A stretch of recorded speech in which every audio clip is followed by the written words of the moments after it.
Hello there. Welcome to another episode of Talk with Unique Podcast, your number one financial and investment awareness podcast. I hope you, your family, and friends had a wonderful week. On today's episode, we're talking about property flipping, a right turn into income generation. Property flipping, a right turn into income generation. With me on this episode today is Mr. Oyinlola OLUWOLE, a real estate investment expert. He's a senior manager at Oxford International Group and a lead consultant at decades.Ng. You're welcome to the podcast, Mr. Oyinlola. Yeah, good afternoon, Mr. Unique. It's a pleasure being here. Before we get into the discussion fully for today, let's get to meet you. Please tell us what you do for a living and how long you have been in the real estate industry.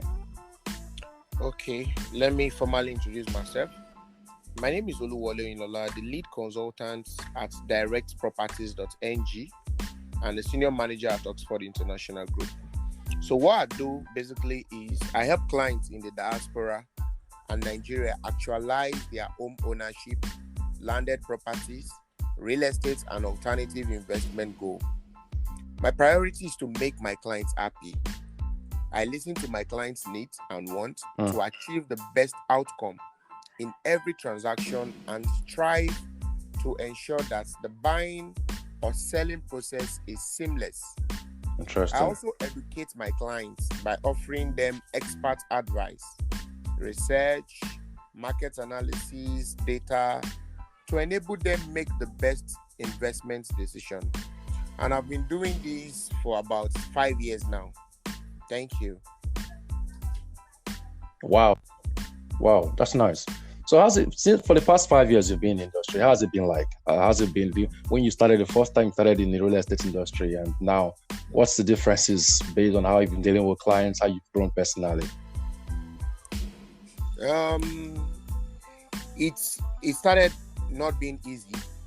Then even till now, in every business, every successful businessman will tell you is not still easy, because every day by day when you wake up and you find another competitor striving, like coming up with a new business. So the competition is always there. Then in the aspect of meeting clients too, I must confess to you, we've met with different type of clients, different types. But the one I think I get most headache from are the people in the diaspora, because it's not easy going out. Yeah, they have more concerns. Yeah. Going out of Nigeria, working day and night, and they want to really put their money in the right vehicle. So that's just... Yes, that's true. That's correct. Okay. So the real estate industry is, as we know, one of the biggest industries in the world because of asset value and precision it has.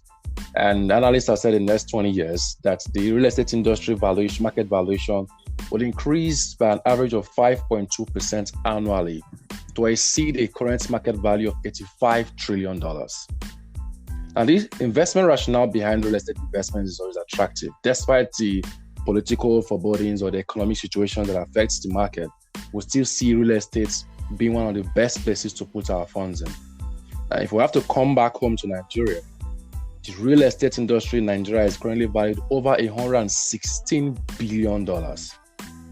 Now, but the truth is, just like every other industry, like you said, we have scammers and we have investments that are fraught with problems too. Now, in the light of this knowledge, what are the possible wrong turns that occur in real estate investments? Okay. I have like a number of them, but let me just talk on few of them. The first one is failure to make plan. You see, for you to make profits in real estate, you need to make plan.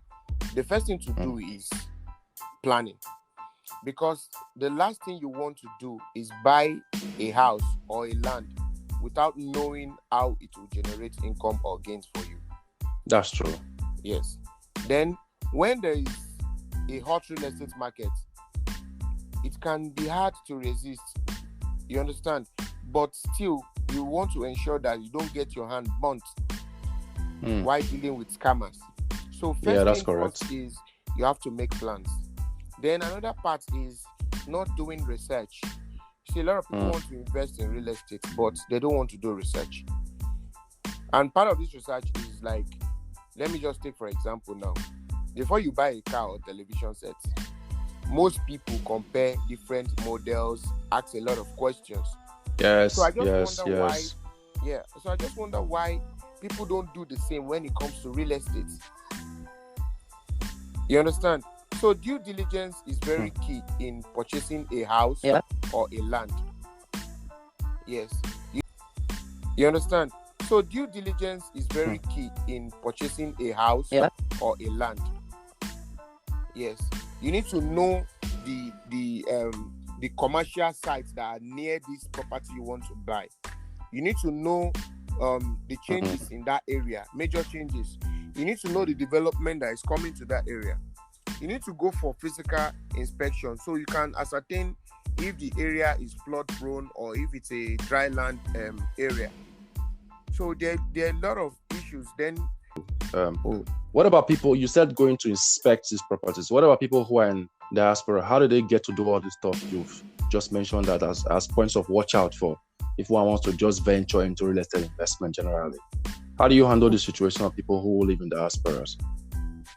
Like I always advise my clients that irrespective of where you are in the world, normally we do virtual inspection. We encourage this virtual inspection during COVID period. But I always advise my clients that irrespective of wherever you are, ensure you involve your lawyer. Is very key. Involve your lawyer, and that lawyer has to be a property lawyer, not a criminal lawyer. A property lawyer. Then also involve like a real estate agent, a professional one at that. So it's very key so that they can be your eye here in Nigeria when buying property. Yes, that's correct. That's correct. Thank you very much for those tips. Now, let's settle into the major aspects of our discussion today. Property flipping. Rise is one of the aspects of real estate that is making names today. Now, for those of us who may not really know, people who listen to this podcast and do not know what property flipping is, can you tell us what property flipping is? Okay, thank you. Property flipping is really on the rise in Nigeria presently now. And it's a real estate term though. It's a real estate term. And it's used to describe purchasing a property. When you purchase a property, you work on it to resell. And this property flipping has to do with, they are in two. Either you are dealing in the housing part of it, or you are looking at the land part of it. Yes. There's land flipping, there's house flipping. Then for the aspect of the land flipping, is you buying a land at a cheaper rate and selling for higher rates to make profits, like in a short period of time or a long period of time. Okay. Yes. So that is just a brief about property flipping. Okay, thank you. Now, like you said earlier, it's becoming very popular right now in Nigeria. It's getting more publicity of late. Why so? Why is it getting this traction of late compared to before? What is changing in real estate industry that property flipping part is taking hold on? Yeah, is getting a lot of publicity this in Nigeria presently. It's just due to the fact that a lot of people have gotten their hand burnt through some unlicensed alternative investment schemes in Nigeria. We know a lot of them. I won't be mentioning them. We know a lot of them. So then that is one. Then secondly, a lot of people now have knowledge about real estate. Before, real estate was like this, like something that is dark to people, like darkness. But now a lot of people have exposed themselves to educational tips on how they can get into real estate. So a like we all know, real estate is one aspect of investment that your money, you can never lose your money. You can never lose your money. So that's why a lot of people are really putting their money, and it's getting a lot of publicity, and you make more money faster as well. Okay. Now you talked about land flipping and building flipping. So if, for instance, I want to drive you towards that part of the building flipping or property flipping, what does that entail? Does that mean that somebody who will go ahead and flip a property, that property belongs to the person?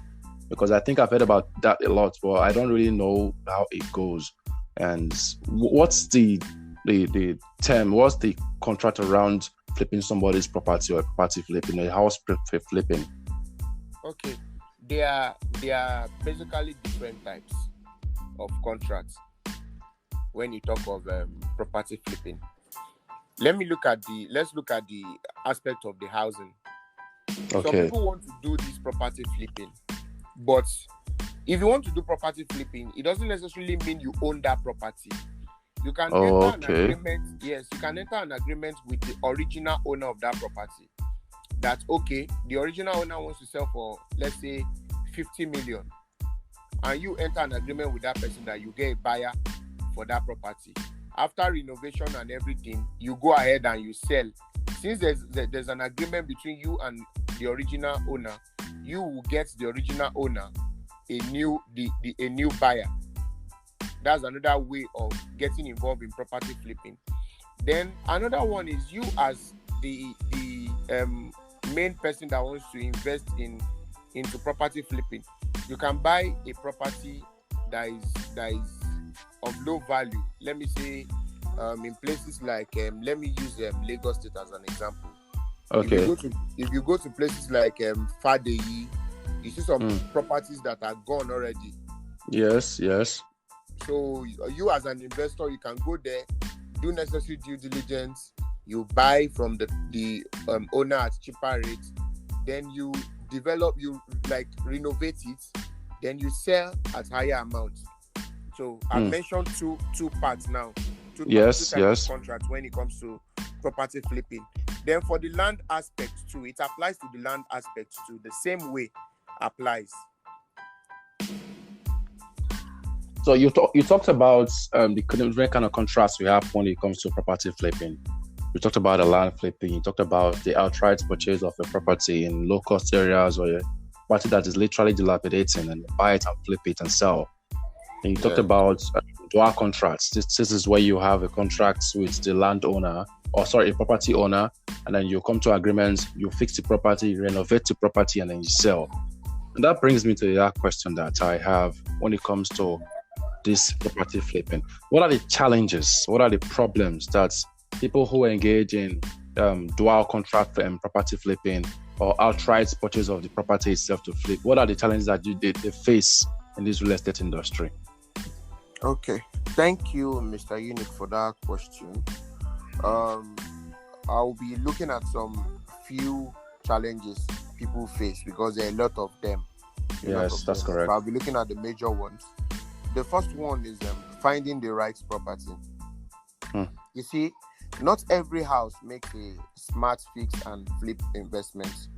You need to locate up and coming neighborhoods where you can purchase a distressed property below market value.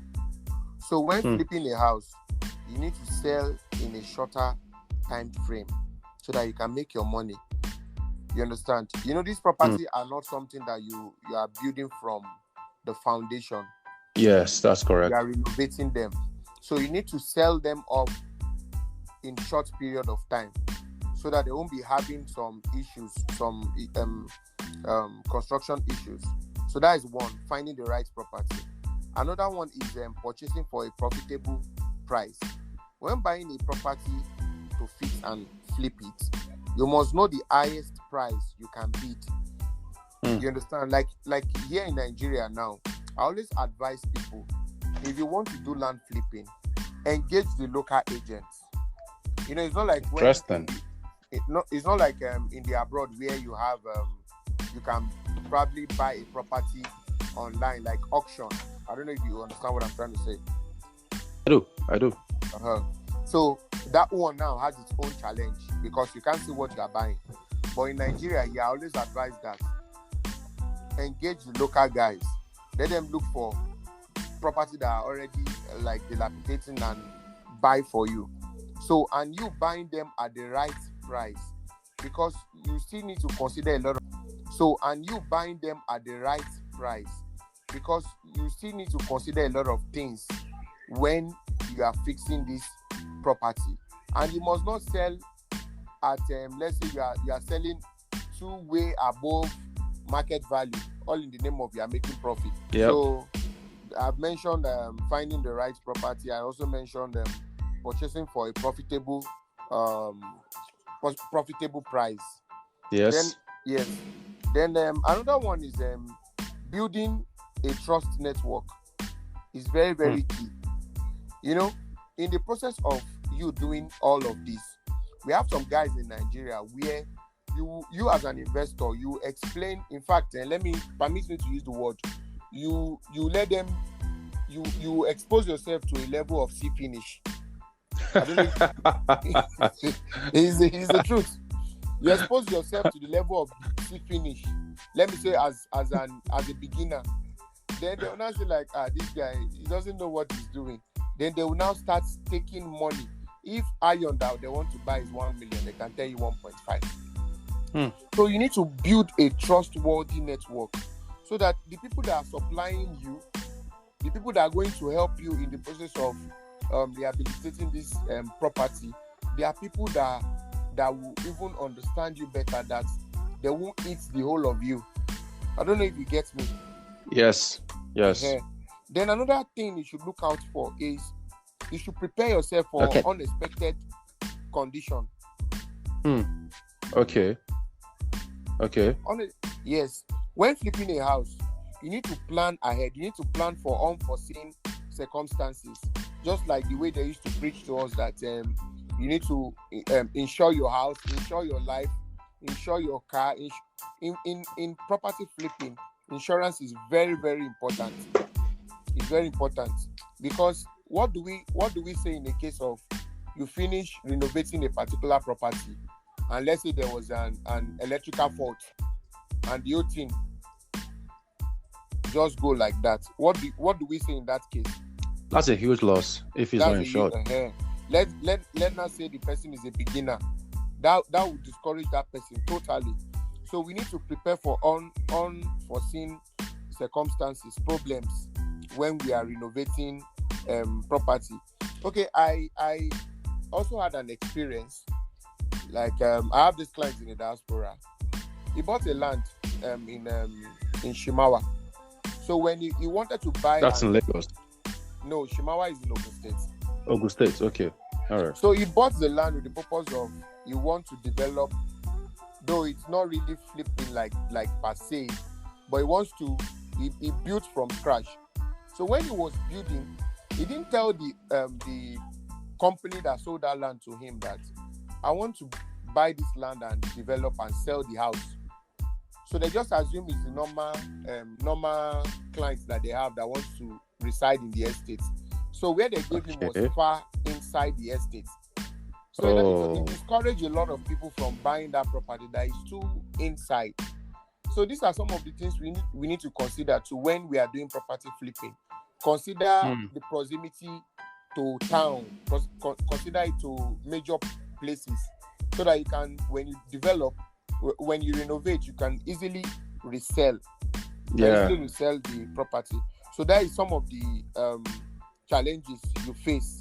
You should prepare for as someone that wants to get involved in property flipping. That's very interesting for the problems you've stated out, and they are very, very common. Yeah. And those are things that will experience a lot in the industry. Like the one you just mentioned is the truth. You don't know, and you didn't tell the company what you want to do with the property, and so they sold it to you, and then it becomes a problem for both you and your relationship with the company will be affected. Now, because buyers also have problems with local agents. You will hear, you will call an agent. It's a problem we have in Lagos. I'm going to be very frank with you. When it comes to buying properties that are in local territories and you want to go through an agent, the stress that involved in using agents is ambiguous. Like you take you to one other agent, take you from that other agent to another agent, from that agent to another agent, that agent to another agent. And so somebody who wants to adding 1 million to the money, somebody who wants to buy a property and flip the property, it gets tired. They'll tell you that property is the best you will ever get. It's awesome. Only for you to get there, you'll be like, this property, this thing. So what do you advise people who do not want to go through that horrible experience again of agents? Because yes, you're quite right. Local agents have better experience on the territory where they live in, but they exploit customers and prospects, or clients and prospects. So what's your advice? How do you go around that problem that you're surely going to face you if you want to get involved in local agents? Okay, thank you for that question.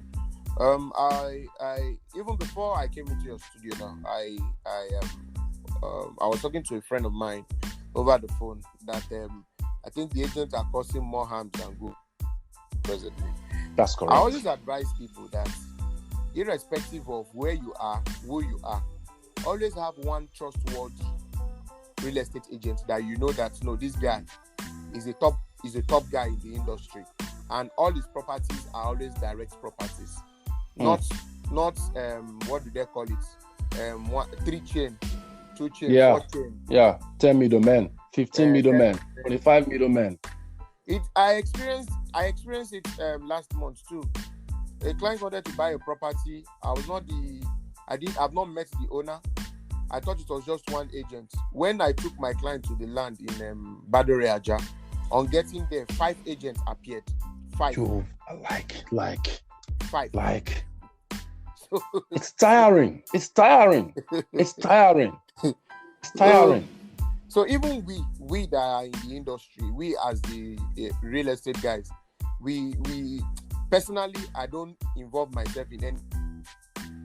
I have to go through 1 agent, 3 agents. No, I like the property being my own direct, because I have a lot of people that come into my DM with properties that already that they want to sell at lower price or distress sale.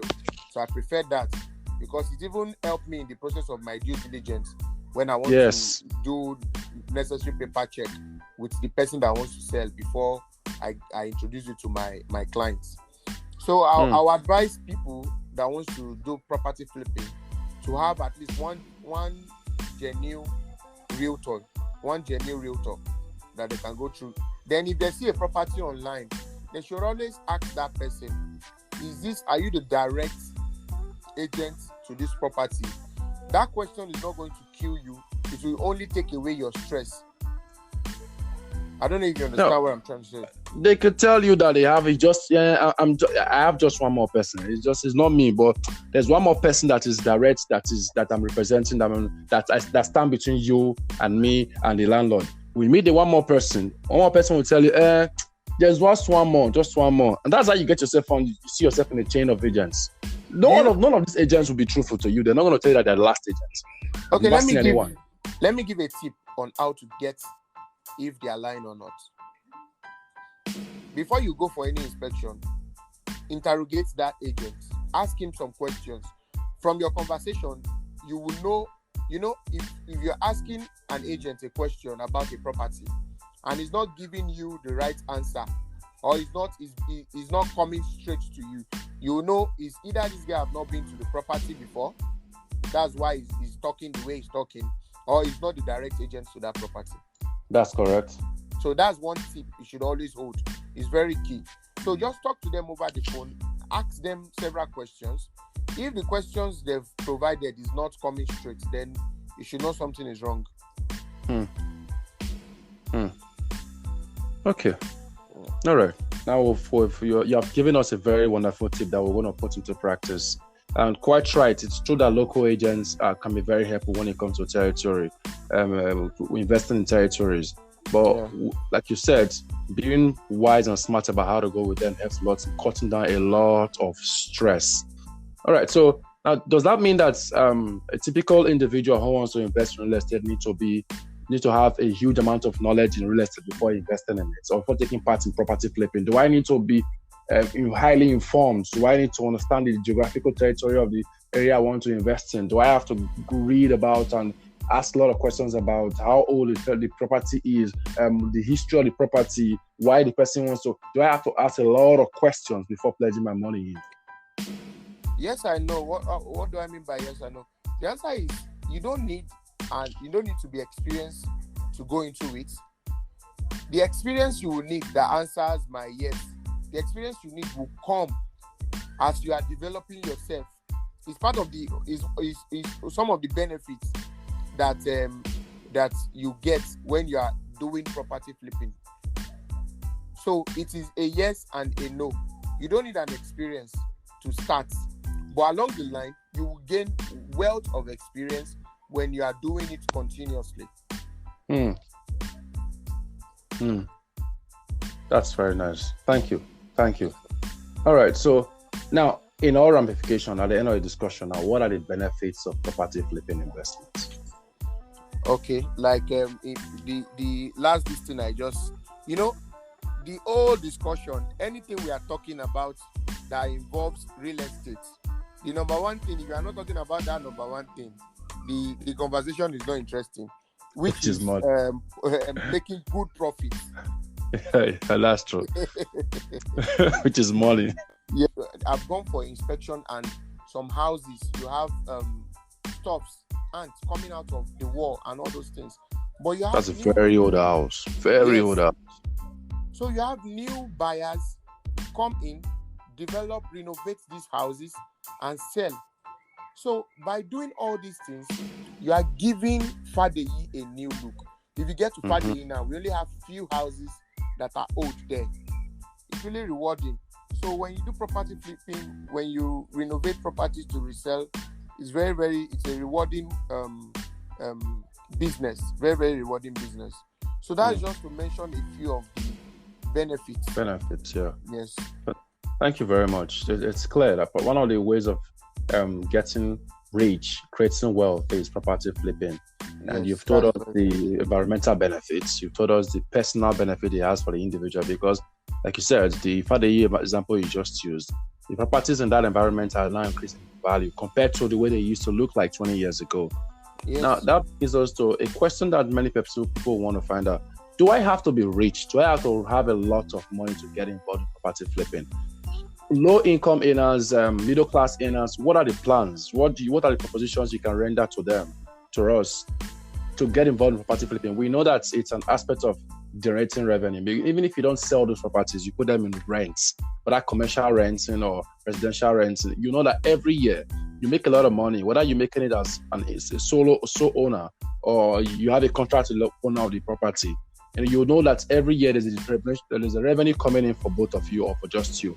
Now, for low-income earners or for middle-class earners, at least, that are just starting, they have some amount of money, maybe $10,000 or $20,000 worth of naira. How do they get involved in property flipping, knowing fully well how the industry is right now? Let me start by saying this: you don't need a lot of money, though. Okay. For those that want to go into land flipping, that's land flipping. But when it comes to property, like houses, want to do houses like flipping houses, you need to if you don't have the money, you need to save up. And if you don't have if you can't save up, you can approach a bank, because it's a very, very lucrative business. It's a very lucrative business. And if you know your onions very well, you need to calculate, you know your budget. Okay, I'm buying this property at, let's say, 15 million naira.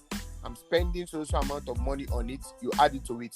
Then you, like I was mentioning, unforeseen circumstances, you can keep like another, let's say, 5 million naira for maybe some things that you can, unforeseen circumstances. Then also you need to figure out how much you are selling that property. Please, so you don't can you repeat that, please? Can you that sentence is very crucial. I want you to be repeated, please. Can you repeat that sentence you just said earlier, just now? The unforeseen occurrence and the likes. I didn't get it clearly. Yeah, I said it's very important that you save up. Then you also keep like 5 million naira aside for Okay. unforeseen circumstances. Okay. So all these things, you are like, when we started, I was hammering on planning. It's very, very Yes. Yes, that's correct. Property flipping is not something you just rush into. No. If you are the low budget kind of person, you can go for land and flip that one. But if you want to roll and chill with the big boys, then you go for the home flipping. And in that home flipping, if you don't have your cash readily available, you need to probably save up, or you approach the bank for that if you really know your onions very well. Or if you have a friend, you can do a pull phone. You and your friends can just pull a phone together and yes, do that too. Okay. Then you do the legal work. Yes. So I agree your terms, and you move on with this thing business. Thank you very much. Now for the last question we have for you, so you can finally go and take off care of other activities. Let's give you a case scenario right now, Mr. Oyinlola. So I want to get into property flipping. I've saved up, or I and my friends have saved up, or I've approached the bank and they have gotten some funds. Direct me. The first contact, the only thing you have as an investor is your money, right? Yes, my money. There are two people you need to get involved. The first one is a real estate consultant or your investment advisor. The second one, which is very, very important, is your property lawyer. Not a criminal lawyer, property lawyer. Interesting. Because, yes, those are the first people you get you contact. So when you get those people involved, also either I don't know if you have knowledge about construction. If you don't, also involve engineers. Involve engineers, because these are the guys that will tell you, Oga, this property we are buying, we will spend a lot of money on it. This property we are buying, we will just spend little money on it. Let me use my mechanic as an example. My mechanic used to advise that instead of buying a Tokumbo car here in car lots, why not go to the port, look for cars that just came in as a mechanic, check those cars, you buy it cheaper, is dispute. Yes, he knows it better. Either right or wrong, is dispute. If it's wrong, is dispute, you will pay for it. So you need to get an engineer to involved. So they are the one that will know that this property we want to buy, is it worth buying? Some property are just standing, they are gone. You have to bring everything down. So you as an individual that don't know anything, that you only have the money, you won't know all these things. So everybody have the work they are doing. When it comes to level of you want to buy that property, your property lawyer is very key. The person that will introduce that property to you is the real estate guy that has the contact of the seller. So these three people are very important when getting started. Thank you very much. Thank you very, very much for the discussion we have had with you today, Mr. Oyinlola. It's been a great moment with you. You've been very understanding. Your explanations have been very wonderful. You've given us good examples, instances in Lagos, Nigeria that we can also use, and even given us free tips when it comes to dealing with local agents in our territory. And then with the case study I gave to you, you've also advised us that if we have the fund, whether we have the cash we've saved up, or we're doing a pull fund with our friends and family members, or we approach the bank, the first thing to do is to seek an advisor, seek the advice also of a real estate lawyer, and not a criminal lawyer, a real estate lawyer. And also, if needed, go with an engineer or a construction supervisor, somebody who can tell you, this is the amount of money we're going to put in this house, this is the cost analysis. It's more or it's less before you make your decision, before you even approach towards signing any contract at all. Thank you very much. Thank you so much. It's an honor being here. Thank you very much. So that's how we end our interesting episode for today. And I hope you have enjoyed listening and picked out one or two vital insights and points regarding property flipping and aspects towards generating income for you. So the The reason why we're having this talk today with Mr. Oyinlola is because so that you will know that you do not have to depend on your 9 to 5 to make revenue. You need to also take that money you've stashed up in the bank and invest in real assets investments. And like I said earlier, it's a huge market with huge market valuation, and you should tap into it. That for the next 10 to 20 to 30 years, you have something giving you money every period of the time. Whether you're doing it on monthly revenue or monthly rents, or you're putting it out for sale outrightly, you'll be having something. So this is how we end our episode today. Please subscribe to my podcast and enjoy more financial and investment knowledge. Also, please leave a comment, questions. I'm ready to take care of it. So have a wonderful weekend and talk to you next time. Thank you.